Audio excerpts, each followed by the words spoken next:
What is up, everyone? Welcome to the Being Beautifully Honest channel and podcast. And if you have not subscribed yet, please do go ahead and hit that subscribe button and hit that like button while you're at it. If you're listening to this / watching this on YouTube, I really appreciate you being here.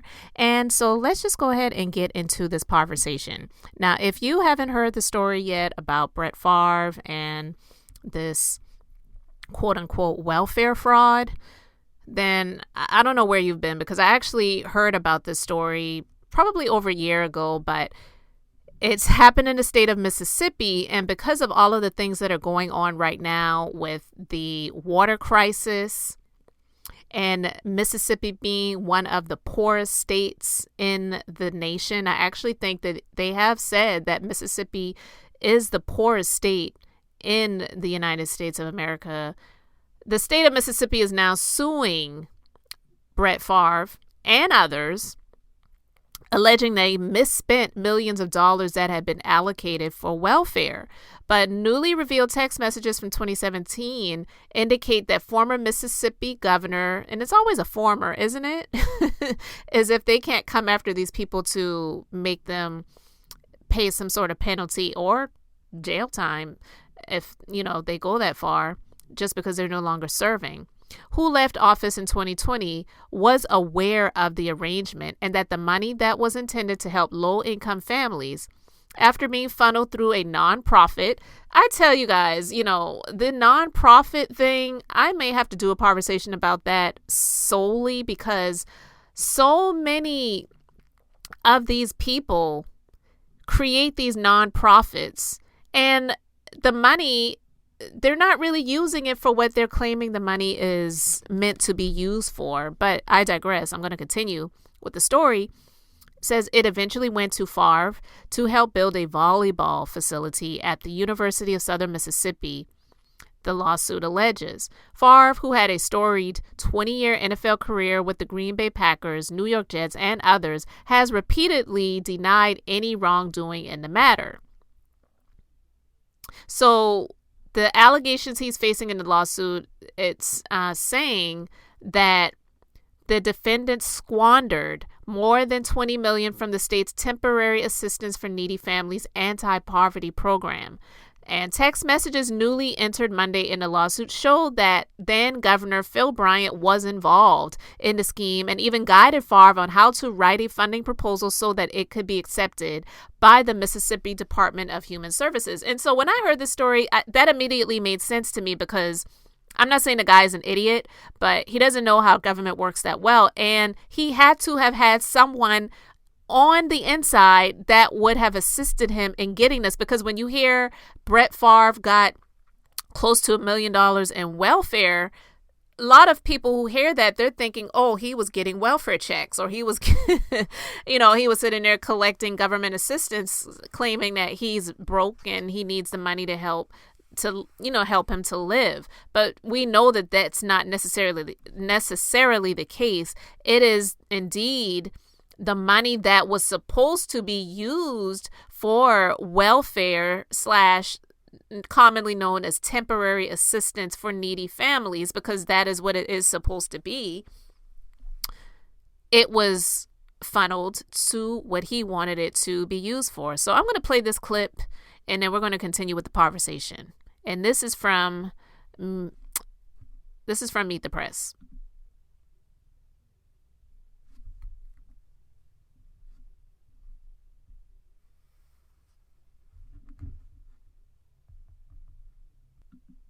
Let's turn to some new developments in this Mississippi welfare spending scandal. This has actually been a story that's been percolating really for months now.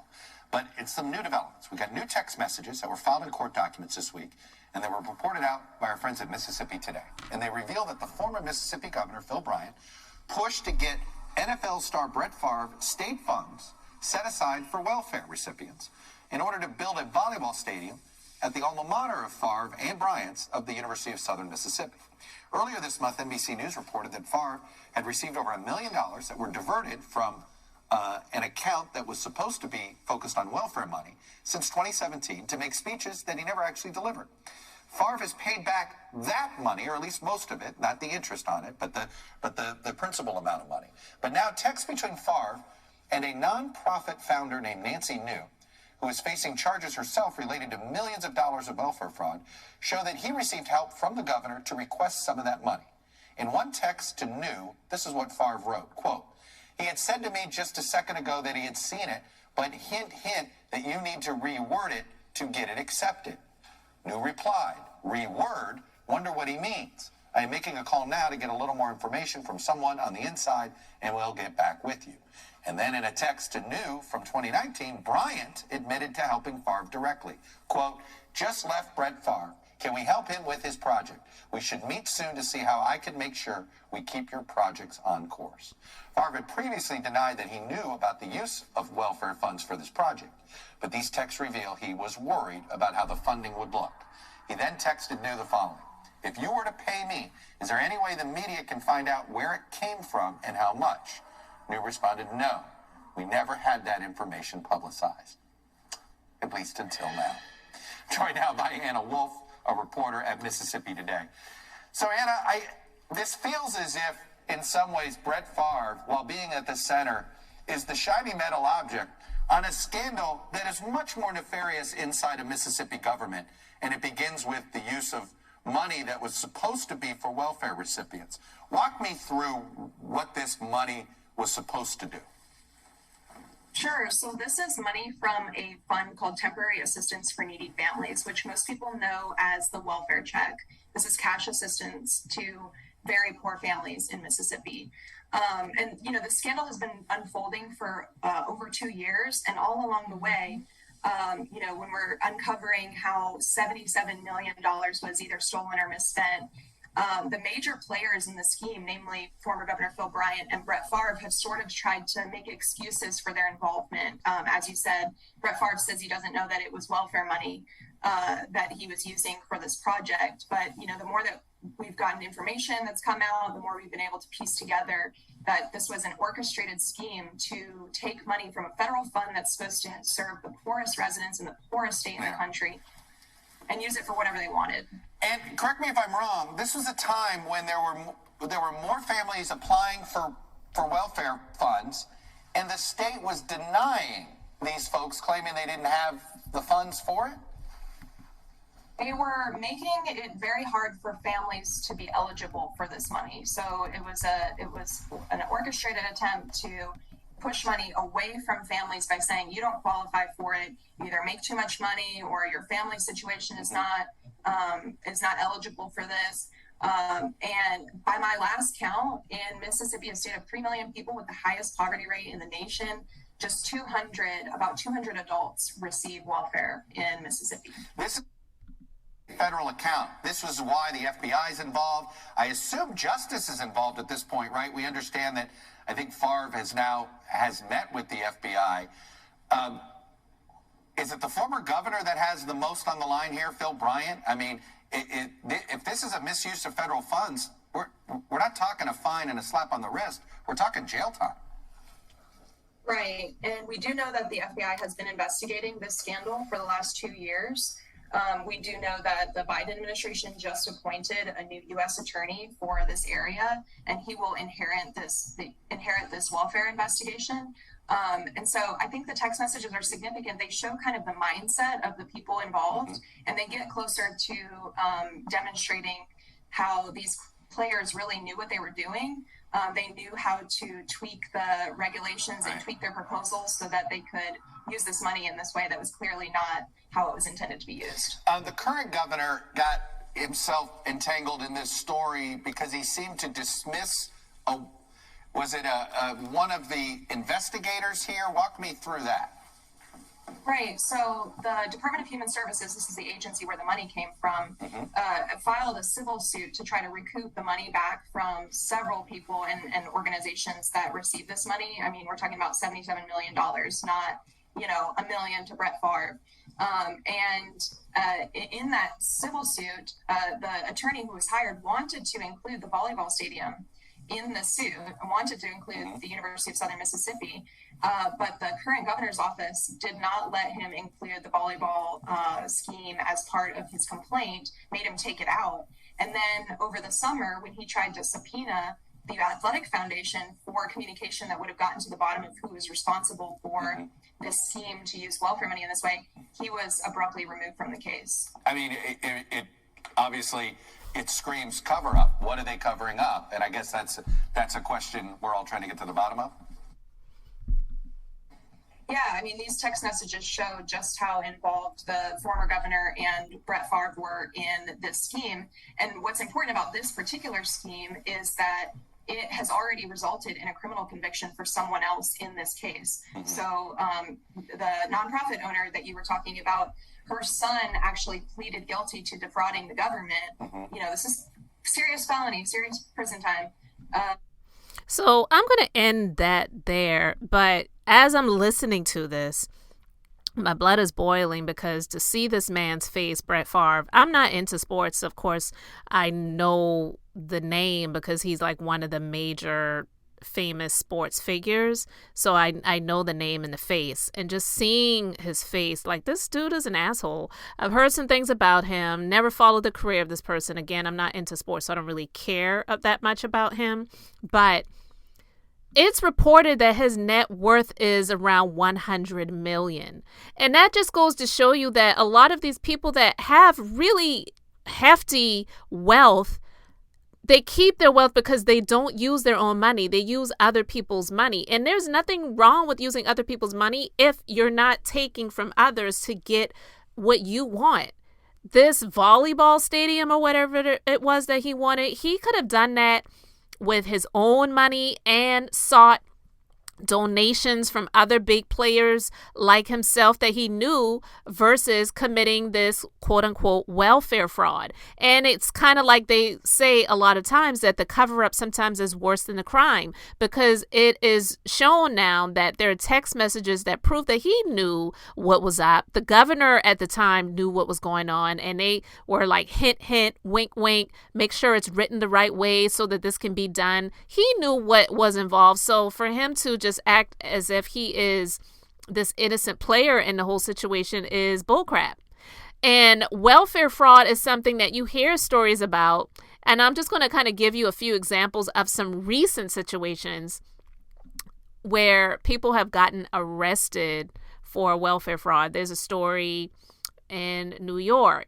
Police arrest 6 for nearly $90,000 in welfare fraud. And they're all, if you saw their mugshots, they all, they look like the types that they would go after. 5 of the 6 are melanated and 1 is not. So, there goes that. There's another story of 2 arrested for welfare fraud in August. And let's see what these people look like if they show any of their mugshots. I don't see the mugshots, but this is from August. Schuyler County Sheriff's Office, 2 people in Burdett have been accused of stealing thousands of dollars in public benefits. The arrest report said that the 2 filed false applications and received more than $3,000 in public benefits that they were not eligible to receive. So got to slap some handcuffs on those people, right? Another woman, Corning woman arrested for food stamp welfare fraud. Let's see what this story entails.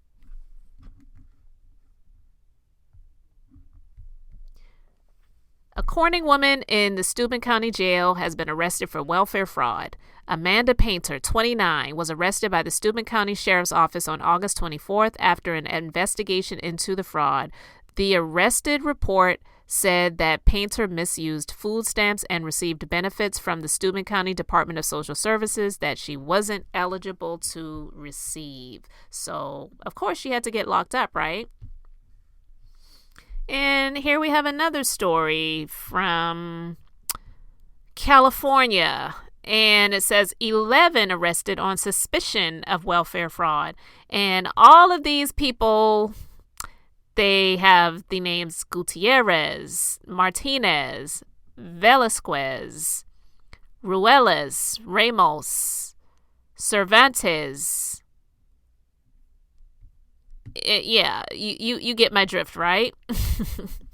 I don't think I really need to go into detail with that. And these are just recent stories that I Googled of welfare fraud and people being arrested. But when it comes to this investigation, do you think this is going to result in any jail time for Brett Favre or the former governor of Mississippi or anyone else involved in connection with this? Now, you heard this woman who is a reporter at the Jackson, Mississippi newspaper, and she said that one person has been arrested thus far. But you already know how that goes. In situations like that, it's like the low-hanging fruit that they pick off first to lock up.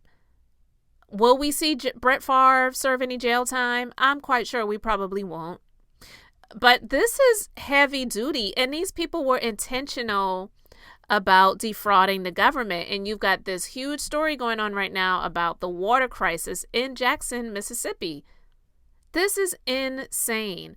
But like the woman said, this is a story that's been going on for a couple of years now. I heard about this years ago, but I, again, didn't really follow the story too much because when I heard about it, I was infuriated, and then other things were just going on, and then it just, that's how they want these things to do. They don't want the light to be shown on these situations, okay? But it's really insane that this is being uncovered. But here's the thing.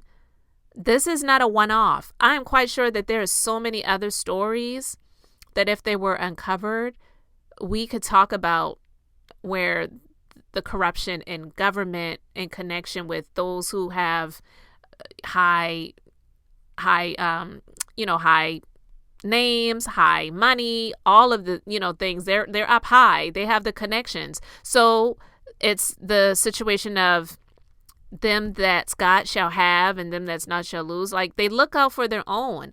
None of this surprises me. It's really not a whole lot different from these senators who were getting these high dollar amounts of PPP loans that they got forgiven when they really shouldn't have gotten any of them to begin with, but they look out for their own.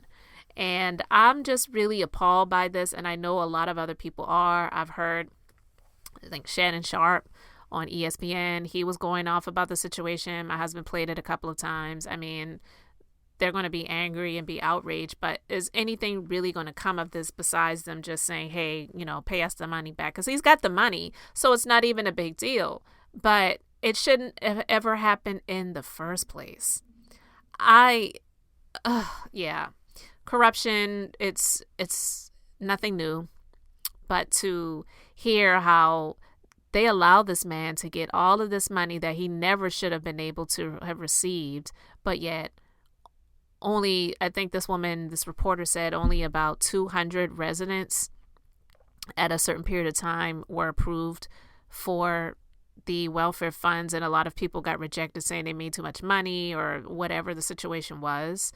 And then I read a few stories of recent arrests across the country of people who were arrested on suspicion of welfare fraud. And of course, none of these people look like Brett Favre, have the access that Brett Favre has the money that Brett Favre has. Of course they don't, because that's those, who the government goes after to serve jail time. And that's just crazy. Oh my God, this story is exhausting. I would really love to know what you guys think about this. So you can let me know your thoughts in the comment section. I appreciate you liking and subscribing. And until the next time, this is Beth, and I'm just being beautifully honest.